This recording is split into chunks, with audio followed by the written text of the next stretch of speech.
Welcome to another G4 Guitar Teacher Network Hangout. What we're going to do today is we've got David Aldridge from the UK, and he's going through the next stage of his lesson. He went through the introduction coming into this is the first lesson, it's the intro. What we're going to do is get him to go through the teaching stage now. So where he's sat it down, talked about a few of the basics, but we'll just let him take it from here, and he's got his assistant, Emily, who's going to pose as the student today. Thanks, Dave and Emily. I'll let you guys jump into it. All right, okay. Just a quick question before we go in, Dave. I didn't get up to the ultimate song list. Do you want me to pick it up from there, or do you just want me to jump into the skills? Yeah, go from the ultimate song list. That sounds good. All right, cool. All right, here we go. Take two. Okay.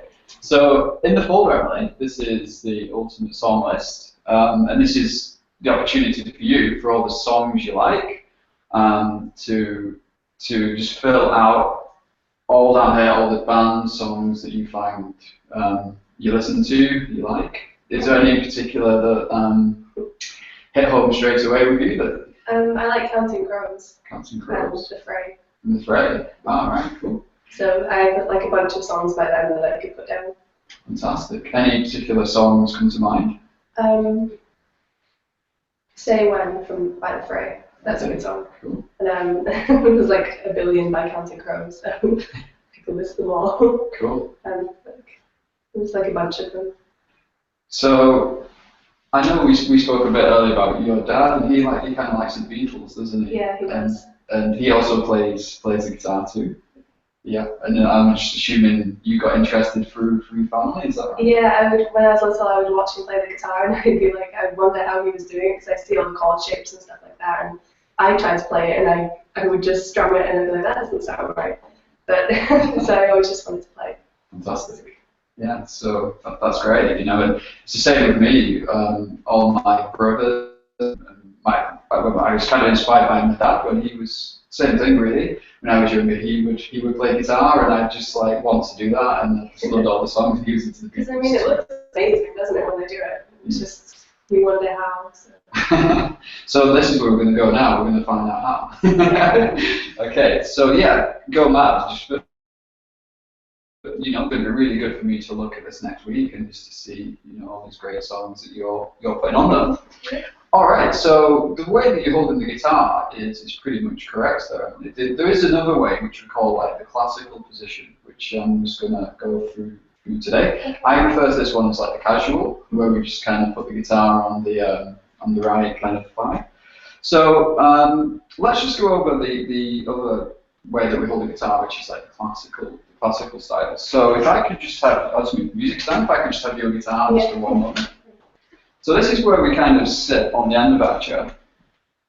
And if you just move the footstool just so it's in front of your left foot, so, because this time we're going to put the left foot on the stool. And what actually happens is the guitar sits on your left thigh. So I'm just going to grab my guitar, and then you can kind of mirror what I do. So pretty much like this. So the neck is a bit more of an angle. The elbow doesn't come over the front of the guitar, and the head is just roughly near enough eye level. Okay. So when we play like this, we don't need to kind of reach out more with the left hand. Right. The guitar just feels a little more secure. Yeah. Okay. So this is what we call the classical position, and you will see electric guitarists doing this too, famous electric guitarists. Obviously, when we play stood up, we have the strap, and that kind of takes care of that. So. Okay, so today I want you to have a go at playing like this. Okay. Okay, cool. So now we're holding the guitar, I'm just going to name a few bits and bobs just on the guitar. An acoustic guitar is a lot more basic than an electric guitar. Do you have an electric guitar? My brother does. I don't. Okay, so so most of your practice is generally going to be on acoustic. Yeah. Okay, fantastic. So we have 6 strings. As you probably noticed, the high sounding string down here is the first string, and the low sounding string is the 6th. So we've got 1, 2, 3, 4, 5, 6, just working it that way. So this is the head of the guitar. These are the tuning pegs. This is what we call the nut. And then in between here, these are what we call the frets. So you can see working down here, we've got the first fret, second fret, third fret. Okay. Everybody baby crying. So yeah, these are the frets working down. And then we've got the body of the guitar, we've got the sound hole, and we've got the bridge. Okay. Does your guitar plug in? Does it? It does, yeah. At the bottom. Okay, so I thought I could see the volume switch. So we're not going to go over that today, but you know, acoustics can plug in as well and be amplified, just like electric guitars. All right, okay, so that's the general bits and bobs of the guitar. So I'm just going to name a few of those and just see if you can point them out on your guitar. So let's go for the fourth string. Can you point out the fourth string for me? 1, 2, 3, 4. Perfect. Okay. Can you point out, let's say, the bridge of the guitar? Bridge. Cool. Tuning pegs. And the nut. These. Nearly. Very close. It's the nut is here. Right. That. Yeah. That kind of bridges the strings off the frets for us. Right. Okay. All right. Okay. So the next stage is for us to just go over holding the pick. Okay. So we hold the pick. If I just move like this, you can see my hand. We kind of place, say if we've got like a fist like this, we lift the thumb up, and then the pick goes at an angle, and then the thumb comes over like that. Generally, we have about, we hold generally 2/3 of the pick, so we've got about that much showing. Like that. Yeah, maybe just have a little less showing.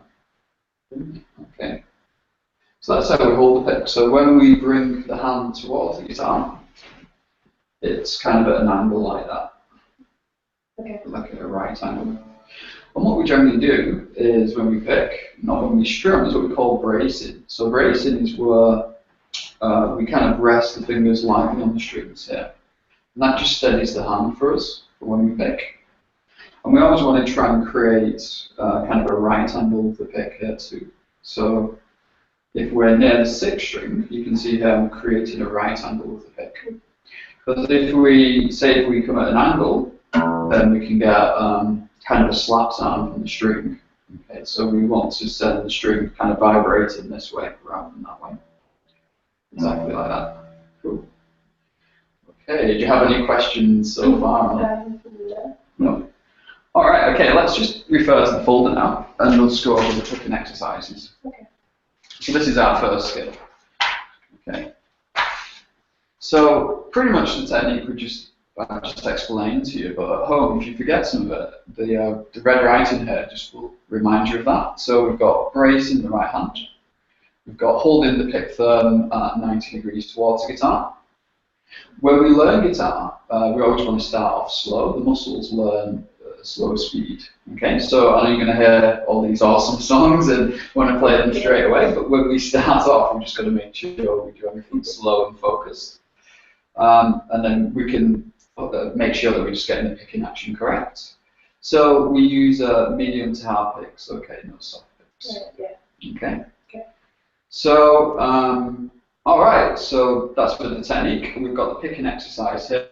So you can see exercise 1, these numbers in red, these refer to the strings. And you can see D just meaning down, U meaning up. So you can see this first exercise here. We're just going to go down on the 6th string and then up on the 6th string. Okay, so if you want to give that a go for me.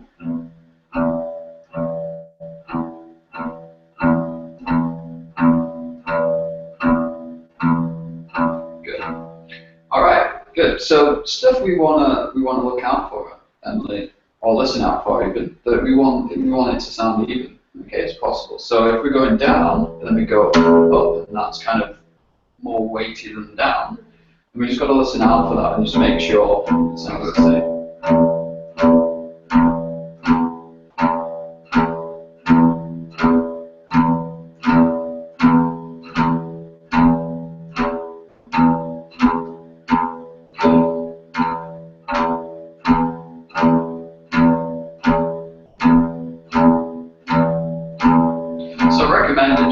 With the picking exercises that we should do around about 5 minutes a day.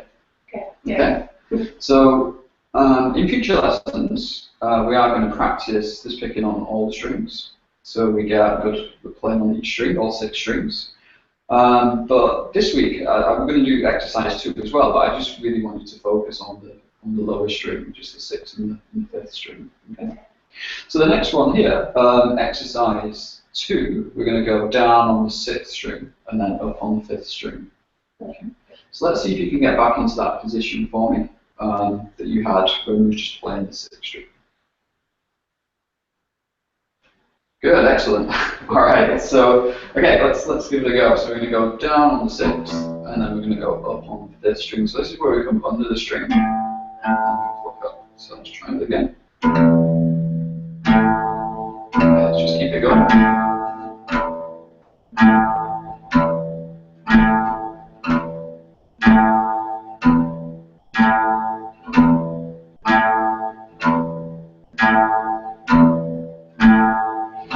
See here that we're playing on the outer side of the strings. Yeah. So next week when we do picking exercise number 3, that you can see that we're going to be like picking on the inside of the strings. Right. Okay. Is there a difference? Does it make a different sound? It doesn't make a different sound, so to speak. It helps with future for crossing strings, the way that we cross strings with a pick. And also for speed, because if we just do down picks, that can be kind of also very, very weighty. I refer to it as hopping as opposed to running. It's very hoppy. So when we do down and up picks, it makes the sound more fluid. Right. Okay. So that's something that you really want to develop. When we watch guitarists, or you see guitarists. For me personally, I was always drawn to the left hand. I would watch the left hand, oh, that's incredible, but you've got to think that the pick is actually creating the sound. So we have to make sure that this is as good as the left hand, and each hand is kind of balanced. Right. Does that kind of answer the question? All right, cool. So I know this is a lot of information for you to take in at the moment. So yeah, 2 picking exercises. We've got exercise 1, exercise 2 that I'd like to practice for this week, spending about 5 minutes. Here's some stuff to remember. So we pointed out the evenness. We're not going to use the metronome today, but in future lessons I'm going to show you how that works. Have you heard? Do you know what a metronome is? Yeah, my mum uses one. She plays the flute. Oh, she plays the flute. Yeah. All right, so like orchestral instruments. So I'm assuming she would be using the metronome quite a lot. David, we can wrap it up there for today. That's great. We'll let Emily jump out, and then we'll have a bit of a chat about it and take it from there. Thank you, Emily. Just give me 1 second, David. I'll just get set back up. Yeah, no problem. Should I give you this back? Okay, so yeah, I'll just wait for David to come back online there, but what we're going to do is just go through and talk about what he did today in his lesson and look for some areas that he can improve on. Again, it was all, he really worked to the script pretty well and did basically did a good job. There's definitely nothing wrong with what David did there, but what we'll do is go into just talking about some of the elements of that presentation. Are you there yet, Dave? I'm not sure if you're... Yeah, I'm just I'm back now, so just switch the camera. Great. Okay, no worries. Yeah.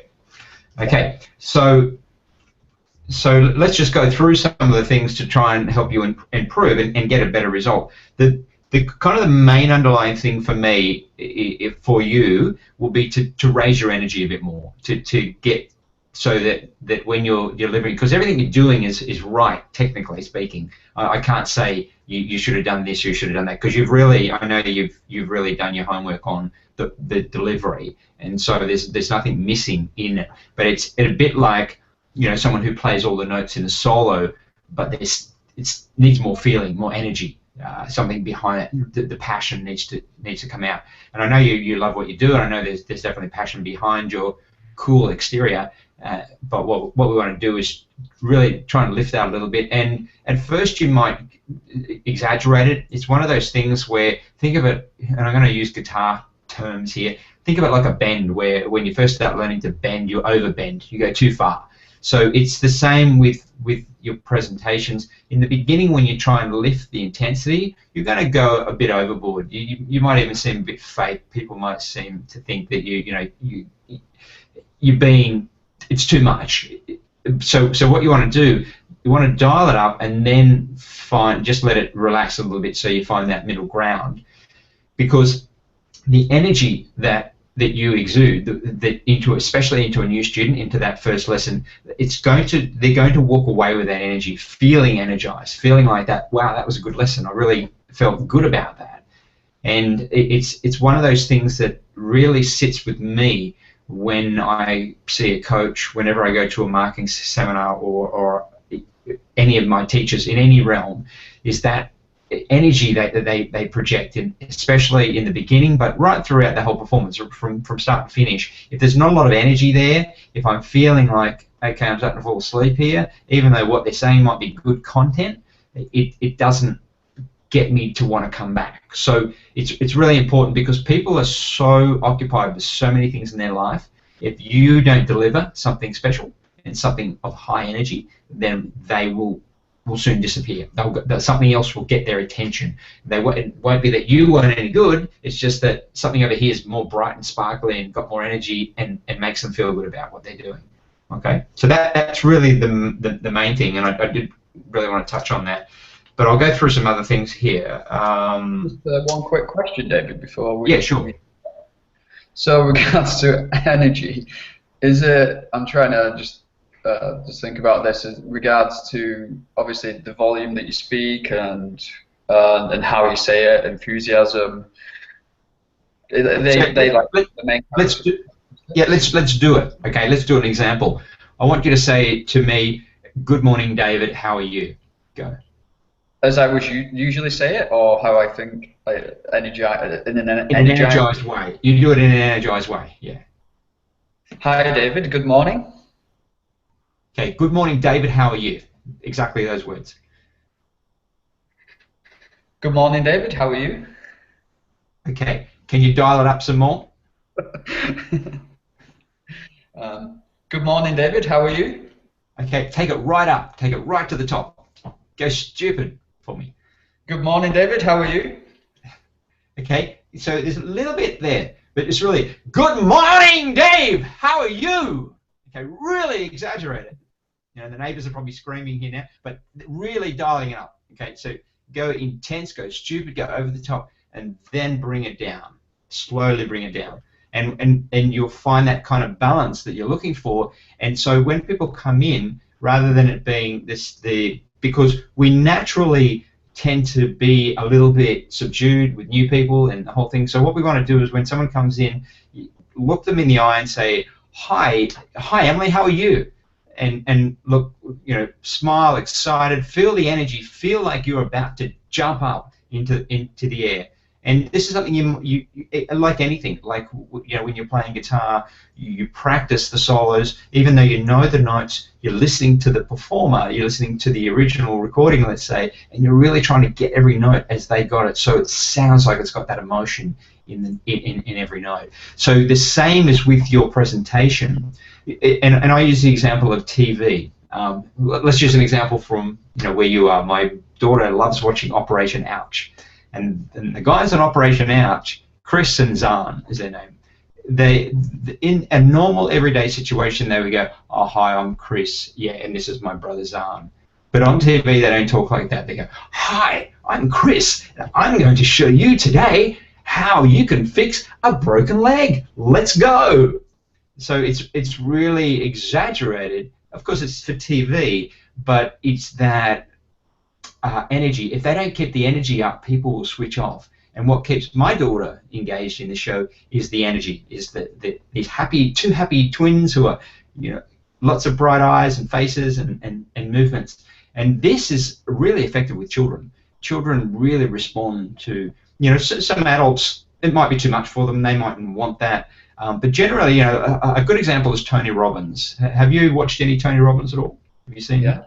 Yeah, okay, cool. So Tony Robbins, when he gets out there, he's like, yes, he's jumping up on the stage and going like this. Now, I took a friend who really, this is a guy who was in real need. He's a friend from years ago, a musician, great musician, but he's in real need of, getting out of his skin. And so I took him along, and he was like, "Mate, this is too much for me. I can't do this. This guy is just too much." So for him, it wasn't right. It wasn't going to work for him, and that's okay. Even though he needed that, he needs to get out of himself and out of his own head, and really become more energetic, because you will attract more people. It's just a fact. The reality is, the more energetic you are, the more energetic people that you attract, and energetic people attract other energetic people, which brings more people into your zone. So if you're a kind of a subdued, quiet, reserved kind of guy, and that's the way that you present your business, then what you do is, they're the kind of students that will stay with you and connect with you, and they're the same kind of students that don't bring anybody else. They don't talk about things. They're quiet, shy, introverted type people who sit in the back of the classroom, go to the library at lunchtime.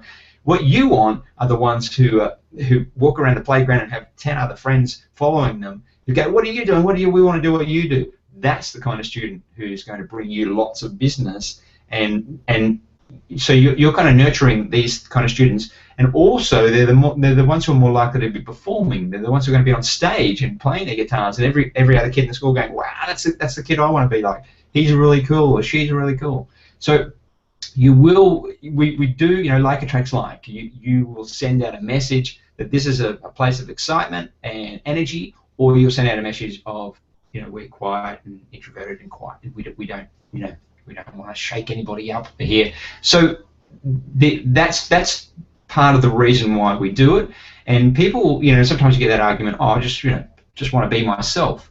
Well, who are you? What is yourself? And why are you like the way you are? And it's a kind of an old argument, and not one that really stands very well, because when you talk to people, often they go, "I really admire this person or that person." It's like, well, do you think Jimi Hendrix was really like that in real life? Do you think that no, he wasn't. In fact, part of his problem was that he had to get up on stage and perform all the time and do these, guitar antics, and he dressed up based on what he thought would work, and he did things on stage based on what he thought would work. He was a performer, and he, great guitarist, but he was also a performer.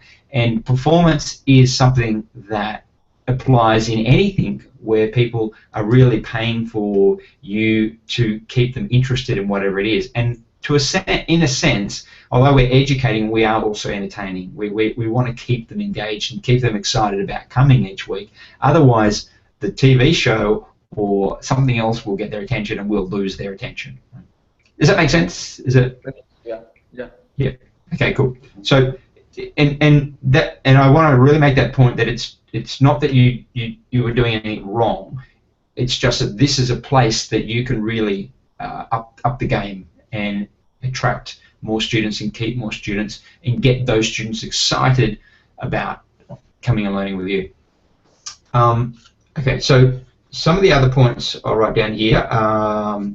So write a few favourite songs down. So when you ask her what are your favourite songs, get her ultimate song list, and then say, okay, let's write a few today. Just give me a couple. What's the first song?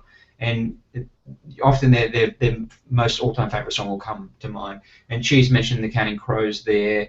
Okay, great. Give me 2 or 3 great Counting Crows songs, because what that does is if you don't even know those songs, you can go and check the internet during the week. Next week, you can have a couple of Counting Crows riffs or songs that you can play. And so when you're demonstrating chords, and this is the big thing, we spoke about this earlier today in the other meeting, it is that the connection between the skills, basically what you're teaching, and their favourite songs is what it's all about. We have to keep connecting that, otherwise, again, we'll lose them. They won't see the connection between what we're teaching them and what they ultimately want to play. So in that first 5 weeks, that's your critical time to really connect with them. So if you get a couple of songs off her, go, okay, this has got this chord, this has got this little riff, that's great, beautiful. And then next week when she turns up, go, yeah, so this is a scale, this is the C scale, or this is, the first arpeggio that we're going to be learning. But I'll just give you a quick example. In the Counting Crows, they use this arpeggio, and you watch her light up and go, oh, wow, how cool. So they start to make the connection that what you're teaching them is connected to what they're going to learn. Okay. Excellent. The whole thing about the showing the different parts of the guitar, that was excellent. And what I really liked was the fact that you then went over it again. And that is an important part. I think probably, if anything, you can do more of that, where you show something and then you get them to reply to you. You ask them the question based on what you just taught them, so you know the information is going in, and that's really important. The only thing I would say there is that even though you can point out the parts of the guitar, that's really good. Most people, I just say, I just quickly go around. I'm not that worried if they don't remember those parts exactly, because they will forget. But I try and make it very clear in that first lesson about navigating the guitar, and the three important things that they need to know. One are the string numbers, two are the finger numbers, and three are the fret numbers. And so, especially with kids, with adults not so much, but with kids, I tend to play games with them. And I know you Emily is not a kid, so you're kind of doing the adult lesson there, and so that's fine. But just so I make the point is that I'll get them to go 1, 2, 3, 4, and then I'll do different combinations. 2, 4, 1, 3, and then I'll get them to, I'll say the number without doing it. 3, 2, 1, bang! Give me a high five. Excellent. So it's a bit of a game for them, and then I'll come back to that towards the end of the lesson. Let's do the fingers again. Which is number 2? That's it. Good. So that you know that the main thing I want is them to walk away from that first lesson knowing a few things in their head that they can do.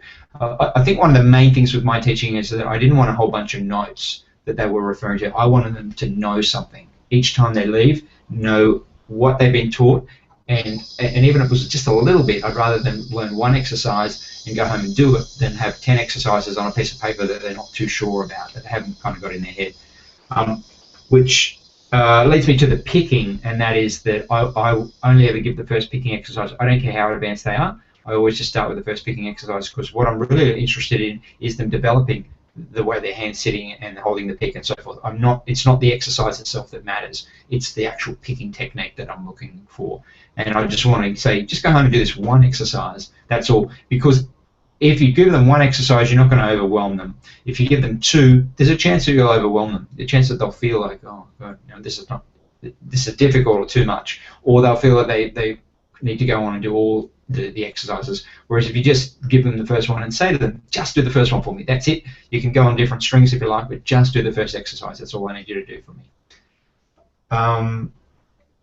Okay, I noticed she was sitting in the classical position, which was great. You showed her to sit that way and pointed out why it was all that, but you weren't sitting in that position. Was that correct? Yeah, I guess I didn't set my footstool up. So, yeah. Okay, cool. It's a bit of just as I do. It just helps with consistency and them not thinking, hang on, why don't you do it? And looking at all, they look at a lot of popular players who play on the right leg, and they think, my favourite band plays on the right leg, and you've got it on the right leg. You're telling me to put it this way. And so they kind of have that little, but if you put it on the left leg, explain all the benefits of it, and then say, this is why we're going to do it. And I'd even say to students, look, if you want to put it on the right leg, sometimes that's fine, but here I'm going to get you to put it on your left leg, because this is where you're going to get the best position for your playing, and that's why I do it, because I'm not teaching you just to be an average guitarist. I'm going to teach you to be a really good guitar player, and to do that we need to start off with the right posture. And I explain the main reason people don't play in this position is simply because most of them are either self-taught, or they learned from somebody who was self-taught. They just picked it up along the way before they actually got any proper training, so they became comfortable in that position, so switching for them became uncomfortable, so that's why they tend not to do it. So if you start off in this position, you'll be in a better position for the long term. Cool. What else do I have here? I think that was pretty well it. They're the main points. Really the main thing, dial up the excitement and connect with the student, the songs that they want to learn with the skills, and yeah, I think otherwise all really good. Did you have any questions? Yeah, I was trying to do the connection thing with family, because her dad plays guitar and her brother, and I also teach Emily's brother too. He plays, and so yeah, I was just trying to make the connection with how she got into guitar and how she got to like guitar, if that made sense. Excellent. About her dad, and she explained a bit about that, which then I thought was making a bit of a connection. And is that the right thing to do? Or?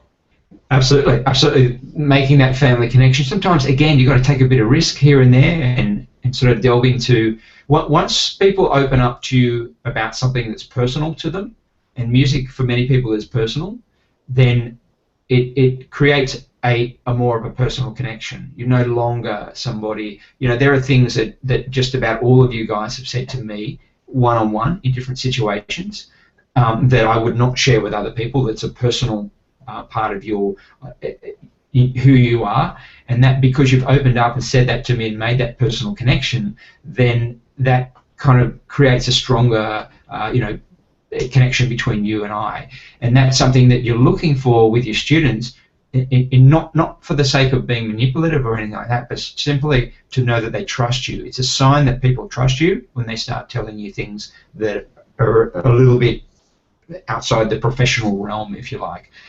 And it's not that you push it or try and dig into that.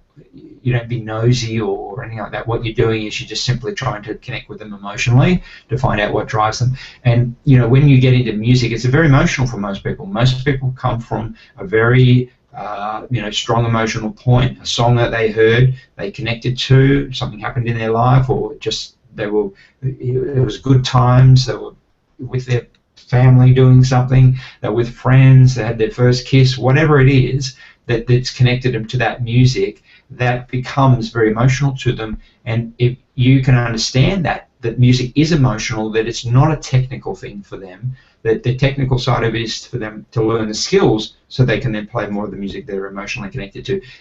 That really is a very important part of it, and if you're not connected to that, you're not aware of that, then they start to see you as kind of cold and disconnected, and that's why I use that word a lot, is because it's the part that will make the difference between them hanging around and disappearing. So yeah. Okay. Okay, cool. So that's good. So what I'll do now is I'll move on to some of the other guys. I know Trevor wants to ask a few questions. Trevor, did you want to ask something?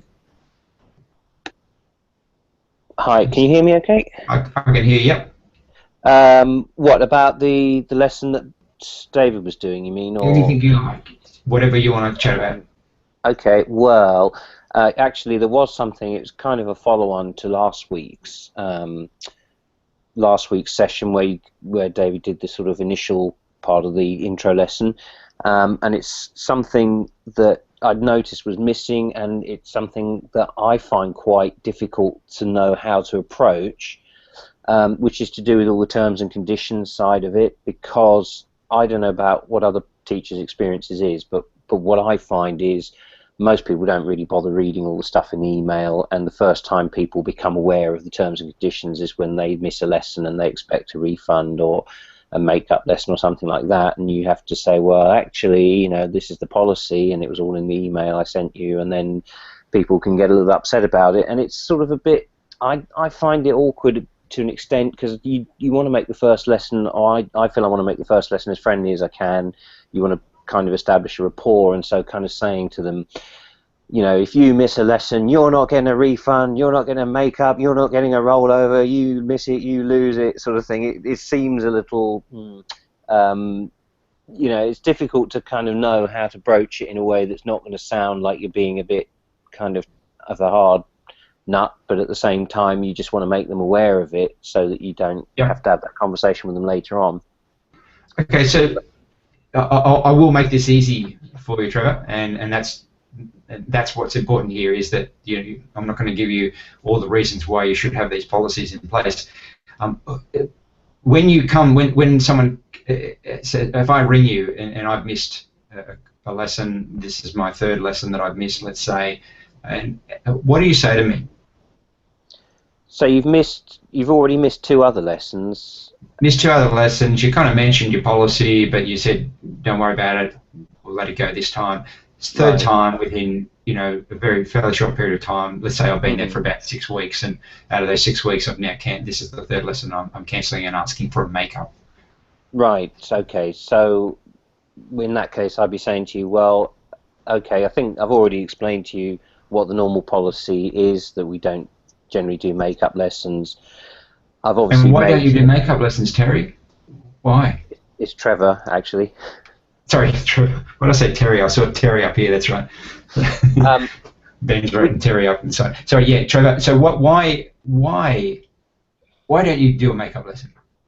Okay, basically, when you're signing up for lessons, what you're actually paying for is a weekly slot, and you have that time slot allocated to you.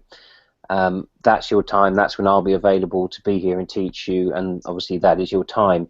If you miss that time, then basically you lose the lesson. Now, I'd try and be flexible initially. If it's a one-off, I would be But willing isn't to that do a it as bit a one-off. unfair? I'm not getting a lesson yet you're asking me to pay for it. Isn't that a bit unfair? Well, but then it's also a bit unfair that effectively I'm wasting half an hour of my teaching time because I'm available for a lesson that you've not arrived for. But So, aren't you teaching in a group anyway? if it's a group lesson, well, yeah, but then equally when I'm teaching a group, if you're not there for the group, it's then going to mean that when you come back for your next lesson, you're going to be out of step maybe with what other people are doing in the group, so it can be disruptive towards other people in the group as well. But it's also from your point of view, you're not going to get the benefit from the lessons unless you're able to be at the lessons consistently. And if you're having, this is third time now that this has happened. Now you're paying me money because you want to learn the guitar. That's why you're coming. And so as your teacher, I'm going to have to say to you, unless you can commit to being at regular lessons, particularly with a group where it's not just affecting you, it's affecting other students in the group, you're not going to be getting the benefit from it, and the other students are going to be getting disrupted as well. So, from your point of view, my concern is if you can't commit to coming regularly for your lessons, you're not really getting what you're paying me the money for. So from that aspect, it's important that you can regularly attend for that reason. If we put makeup lessons in there and say, oh, fine, if you can't make it, just come at another time, it's not really giving you the benefit to do that. So I think from that point of view, are you really going to be able to commit to coming to regular lessons, or is this going to be an ongoing situation? Because obviously if it is, I think you're going to have problems with developing as a guitar player. Okay, cool. And getting value from the lessons. So that's good. You and I'm back to me now, and I'll call you Trevor again from now on. So the thing here is that you were half right, and I can see that you came around to the right side. You started off on the wrong side, and then you went to the right side. Can you see the distinction there? Well, I was making it about me instead of about you to start with, and then I turned it around and made it about you rather than me. Exactly, and you're also making it about the other students. Again, as that student, I don't care about the other students. I don't care about anyone but me. I'm a narcissist. It's all about me. Right? You sound like a horrible person. I wish I'd never taken you on. Get out of here, go. But it's and even though people don't say that, and people are generally but the ones you're going to have the trouble with are those people who are quite the ones who are going to argue policies are generally the people who tend to be that way. People who are understanding and that you're running a business, that you should be paid for your time, that it's all fair, and that they're the ones who are not turning up. They won't even bother. They'll just say, "Fair enough, I missed the lesson, therefore I should pay for it." I agree with everything you're saying, because I know ultimately if you don't have that conversation straight out and you let it slide, you're making a rod for your own back, because people then think, I'll just turn up when I want and it's fine. And the more times you do it, the more you set a precedent to say, yeah, it's fine because I've let you get away with it once, so, and again, sort of thing.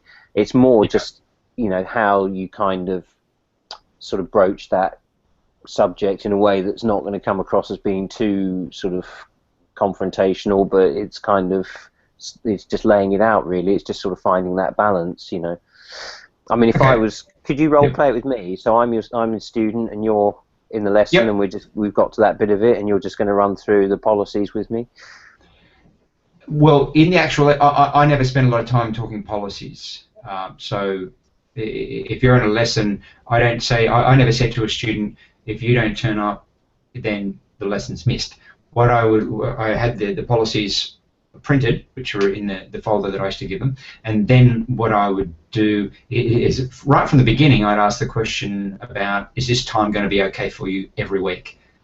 And they would say, oh yeah, this should be fine. Okay, great, because it's really important that you come at the same time every week because of the program. I really need to keep you on the program to make sure that you move forward, etc., etc. So then when they'd ring me up the first time, say, oh look, we really can't make the time this week, we've got this on or that on, whatever, I'd say, oh no, okay. So is this time going to be a problem for you? Should we set another time for you?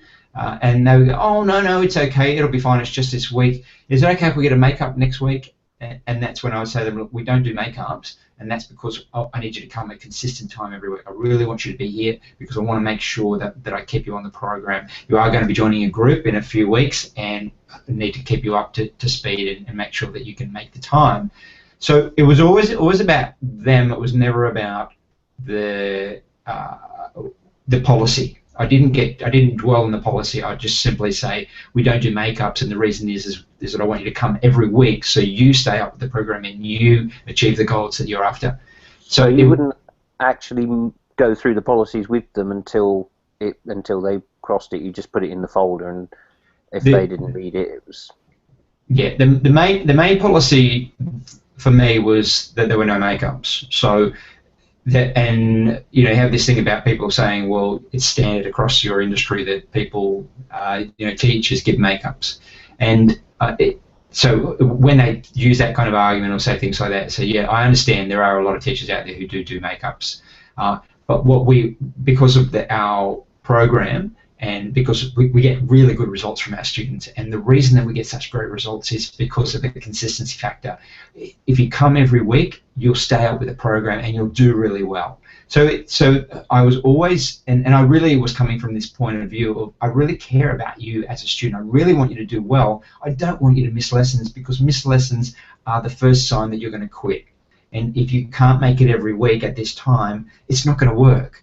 So I just want to be I want to be upfront with you, and I'd rather not take your money than see you fail in 6 or 8 weeks. It just doesn't work.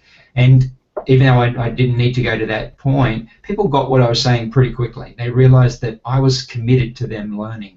And this is, again, if we touch back on what I was talking about with David, this is part of the excitement and the energy that you give to your students about, I'm absolutely committed to you succeeding on guitar. I'm here for you.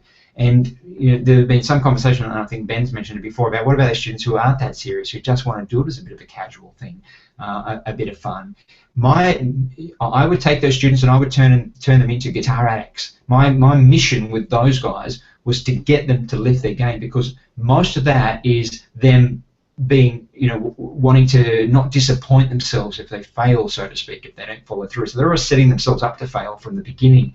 And my mission was not to let you fail. If you're going to be here and you want to do it, let's give it 100%. Let's go for it. Come every week, do the practice, fill in the log, do the exercises, and let's play those songs on your ultimate song list. That's what you're here for. And that's my job, is to get you to that point. And by your excuses, then it's not going to work. So I have to be accountable as your teacher to say no, I'm not going to buy your excuses. Are you with me? And sometimes with that I'll say, are you with me? Good, give me the high five. Bang, let's do it. Let's turn up every week. Let's do the practice and let's make it happen. And you will see people transform. You will see people go from that kind of casual, just want to learn a few songs, to wow. So you think, I can do this. Of course you can. You can be as good a guitarist as anybody else. You just have to be committed enough to do it. And if you're going to do it, do it. I gave this conversation to many students, especially adult students, where I would say to them that there's no point in doing this in halfway, because you'll just get frustrated. If you pick up the guitar 2 or 3 times a week and strum a few chords, you're not going to progress very far. And you will be frustrated. You'll get to sort of 3 or 4 or 6 months down the track and you think, I still can't play a decent song, because you haven't done the practice, and I don't want to see that happen to you. So I would give whatever impassioned speech I needed to get them to forget about the policies and turn up every week. Does that make sense? Yeah, no, it makes sense. It's I guess I had the impression that it was meant to be part of the intro lesson, really, to go through all the policies, but yeah. You can point to the policies, but you don't want to be getting stuck into the kind of the legal documents of, it's like pulling the prenup out before you ask your girlfriend to marry you. You want it to be an exciting time that they're and then just say, look, let's commit to this. Turn up every week for me. Be here every week, and that's really what you're saying. And it's just it's like any relationship. You're setting up the rules from the beginning, but you do it in a positive way. You do it in a way that you're not setting up to guard yourself against the negatives, but you're actually promoting the positives. If you promote the positives, you'll end up getting a better result in most cases, rather than protecting yourself through negatives, if that makes sense. Yeah, no, it does.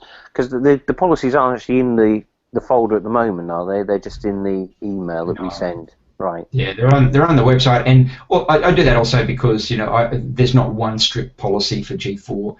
You guys are your own businesses, your own entity, so you need to decide what policies you're comfortable with. So I know some of you guys do makeups because you're not comfortable with not doing makeups for whatever reason, and that's okay. It's probably just you're not used to it yet. There's a few guys out there who I know still do makeups, but generally, they're also the ones who have a lot of problems at the same time. So, okay, cool. Look, so Trevor, it's going to be really just to sort of end on that. It's really going to be a case for you of try and be just mindful the whole time of selling the positives based on their position. So it's all about them. Make it all about them. Sure. All right. So just practice doing that. Next time it comes up, maybe just practice with your wife or with a friend or somebody like that, going through the scenario and try and catch yourself saying, well, anything that's not about them, try and stop yourself from doing that. You can say the policy is this because we want you to be here every week. If you know what I mean. Yeah. It's because of you that we're doing it. It's not because of me. I'm not doing it just because of me. And it's okay to do it because of you. There's nothing wrong. Every business has policies. One of your policies is to pay. That's a policy. You've got to pay your fees. And that's fair because people do wonder about. People want you to be fair. People expect fairness, and that's one of the things about our society is that we're fair. And so people aren't going to expect to turn up and not pay or have their lessons and then disappear. And people know that it's fair to pay. It's only people who want to play by their own unfair rules that won't pay you. Sure. Okay, cool. So, Ben, did you have anything that you wanted to touch on? I think I'm okay, actually, David. Okay, cool. Because David's just got another topic that he wants to talk about quickly, and that is the emails. Is that correct, David? Go through those emails. Is he there? Yep. No. Looks like. I've still got that post open to read what you were saying, so I'm going to quickly skip to that while we find out where David is. Yes. Looks like he's there, but not there, so to speak. Okay, so Trevor, have you got anything that you wanted to touch on? Did you want to talk about your masterclass? Yes, I guess so. I mean, we've kind of discussed quite a lot of it via emails anyway, so it's all going well so far? It's all going well. I mean, it'd be useful since I know Ben's coming and David said he wants to come.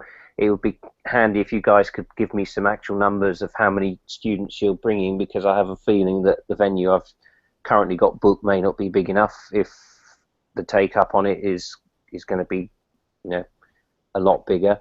So it would just be kind of useful to try and get a handle on how many people I'm going to be expecting. So if you could let me know about that when you've got a rough idea, that would be great.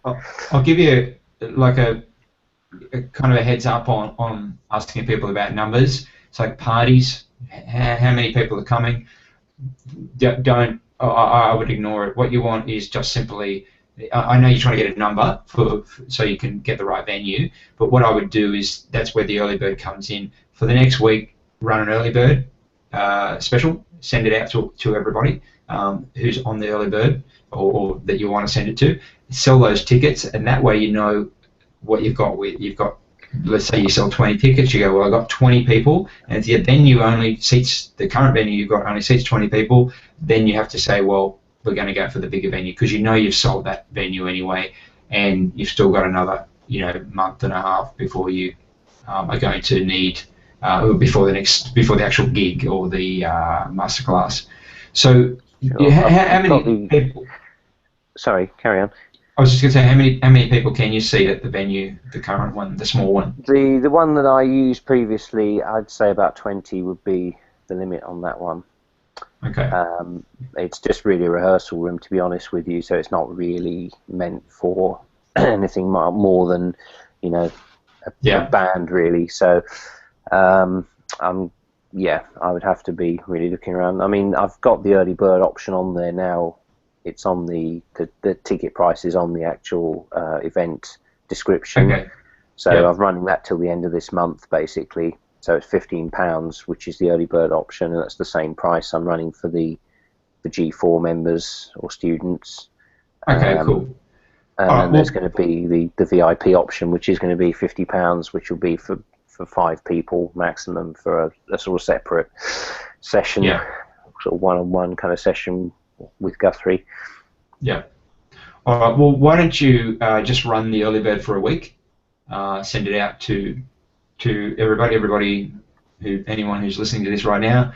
You've got a week. Today is the 23rd of September, so let's just say from the 30th of September, the end of the month, just run the early bird to the end of the month, and then take away that special price.